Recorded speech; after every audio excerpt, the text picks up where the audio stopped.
It's 4 days before Election Day here in Charleston County. In this special edition of Quintin's Close-Ups, I sit down with House District 113 Democratic candidate Marvin Pendarvis. And be sure to download the free Quintin's Close-Ups app in your Apple or Google Play stores. Well, Marvin. Good morning. It's so good to see you again. It's always a pleasure, my friend. I thank you. Well, here we sit. It's 4 days out before the election. Wow. Where are you emotionally when you think of that? Oh man, I'm on a high. I tell you, I did a lot of reflection over the last 2 days, and I've just thought about the journey that we've been through. When we began this process back in June, when we found out that Seth Ripper was going to retire, and it's been a lot of hard work, a lot of blood, sweat, and tears that have been put into this campaign. So I'm just thankful for the team of people around me, the tremendous amount of support that we've been able to gather over the last several months.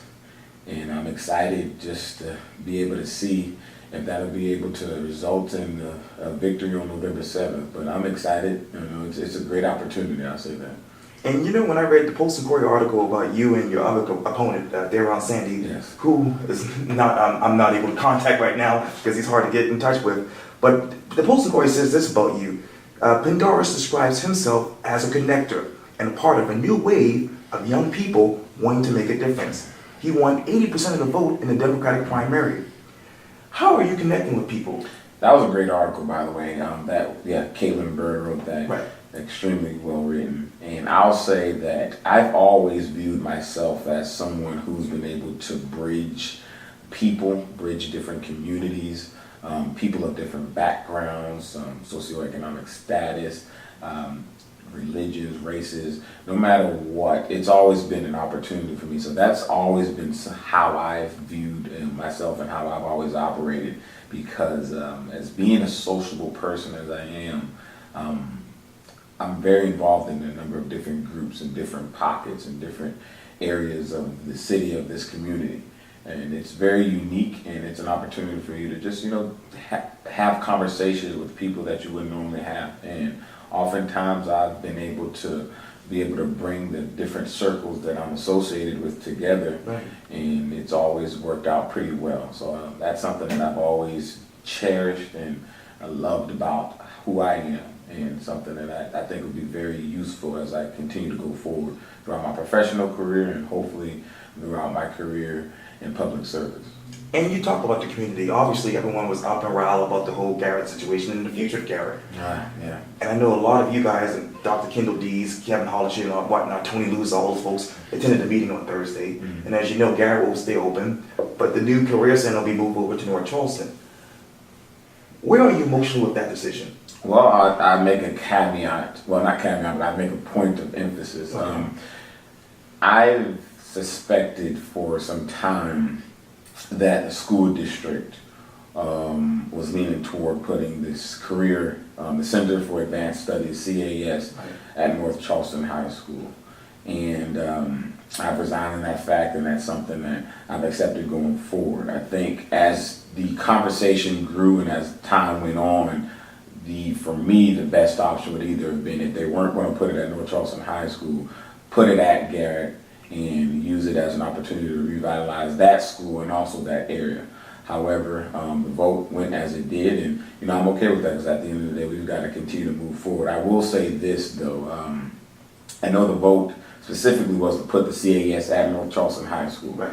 And with it being at North Charleston High School, there's been a number of conversations in the days following that vote as to exactly the future of Garrett. I do want to make a point of clarification. So the question of whether Garrett was going to be open, Garrett was always going to be open at least until 2020. That wasn't an issue. It wasn't going to be a situation where the school was going to close next year.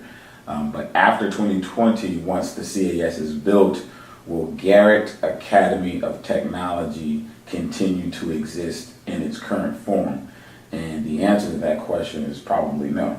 So the question becomes exactly what is the school district going to do with that property, that facility, that infrastructure?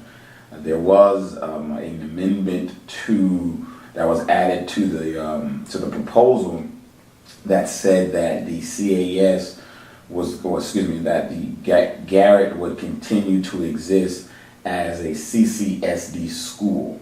So what does that mean? That doesn't necessarily obligate them to continue to keep the high school there. They have a number of options that have already been discussed, whether they want to put a middle school there, or they want to put a charter school there, or they want to put make it a neighborhood high school. So that's something that the latter option, the third option about it being a neighborhood option, is something that I have been discussing with several board members and community members about an opportunity for that area. Because for a lot of folks who don't know, the Garrett was a neighborhood high school before it became a technology school. So kind of reverting back to its initial form. Right. I don't think that's, my suspicion is that's not necessarily an option that the school district will probably go toward. But again, that's why we have the conversations. We've got 3 years to figure out really what exactly it is that we want to do with that property. And so the biggest thing now going forward, emotionally, I've accepted that. I'm an advocate for the issues that I'm an advocate for, and I stand on good ground for good reasons why I advocate for those issues. But I'm also a realist and a pragmatic, and so I'm also able to put feelings aside and understand that logistically, when there's a decision that's made, the basis behind that decision, and accept that decision and move forward, because at the end of the day, the future of our children are at stake. And so it's about now trying to figure out exactly what it is that we can do to ensure that all children in Charleston County School District have an opportunity to a good education, have an opportunity to being able to pursue career alternatives that are not necessarily college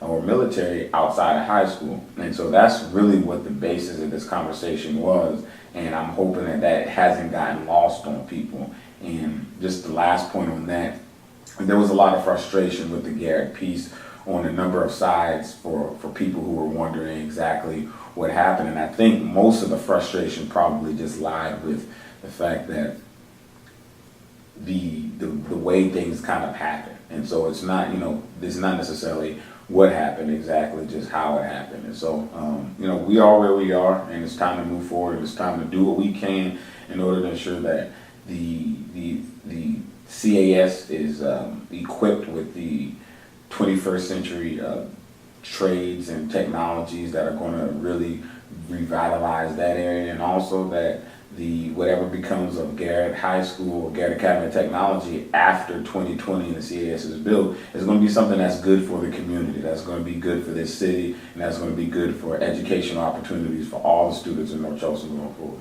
And you also told the Postal Board, this quote, education is the number one thing.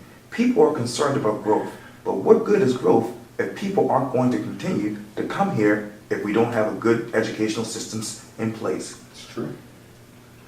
If there was a pie chart right here, what else would be on the top of your chart as far as education and growth? As far as, so within education, you're saying what would be on top of that chart? What would in your mind? In the realm of education, Yes, there's sir. all my issues. Okay, so when it comes to education, I think you got you got part of the pie that talks about funding. Right. And that's going to be a large piece, because if you go in many circles, you talk to people, it's always about, well, we don't have enough money to do this, we don't have enough money to do that.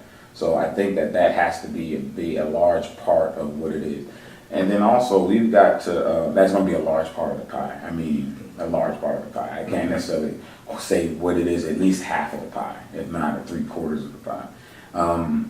And then a big part of it is also going to be when it comes to the infrastructure that's in place, and also just looking at it from actually a curriculum standpoint, and where we're at in Charleston County, and ensuring that our children are able to be up to date with the state standards and the national standards when it comes to education. So a lot of that goes into play, and education is a very complex issue. It's something that very multifaceted, and I've had a number of conversations with people who have been like me when it comes to education, especially here in South Carolina, about how we do things and how we can do things better.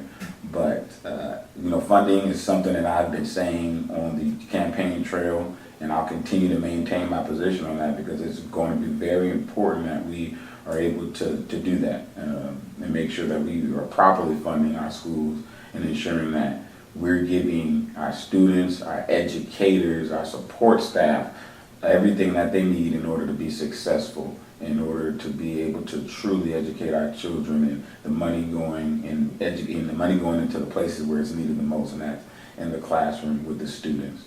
And let me get to the other side, because Theron Sandy says this: he doesn't see it as a dollars and cents issue. What do you see it as?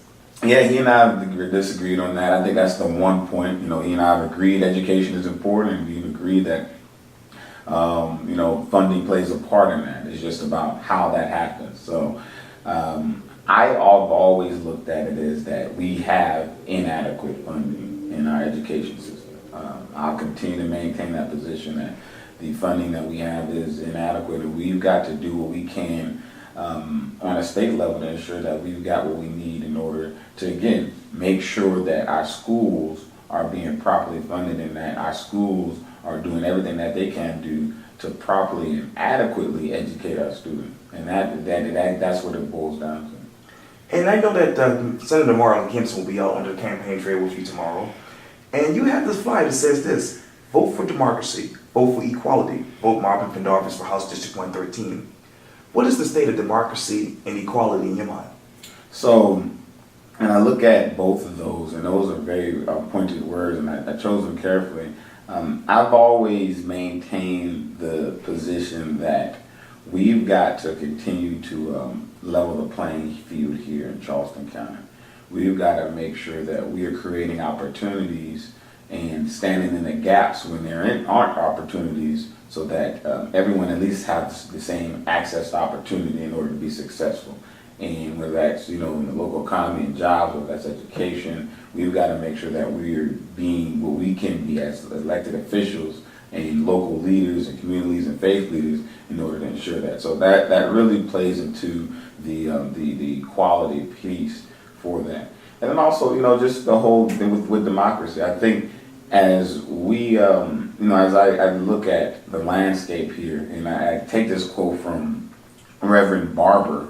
He spoke at the Democratic National Convention last time, and he said a speech almost that a lot of people try to compare to Barack Obama's speech that he made at the convention when he first ran in '08, or in '04 rather, but before he ran. But it's essentially that we need in this country more revival that strikes at the heart of our democracy. And we've got to get back to the point of people and having a labor of love for people in politics. And I think that that's often been lost, especially on the federal level, the state level, and certainly on the local level. And so it's getting back to people over politics, people over personal interest, and people over over self-interest, and making sure that we can do everything that we can do to ensure that we are representing the best interests of the people and doing the things that they sent us or elected us to office to do. And so I think we've got to get back to that, and that certainly encapsulates the democracy piece and what I meant by that. Describe to me the following one word: Mm-hmm. Sandy Cooper and Scanner. Very unfortunate. Unfortunate. Ethics at the State House. Reform. Marvin Pendarvis, the person. Connector. Marvin Pendarvis, thank you so much for your time. I really, really appreciate this. It's always a pleasure, man. Thank you. Thank you, sir. Anytime. Yes, sir.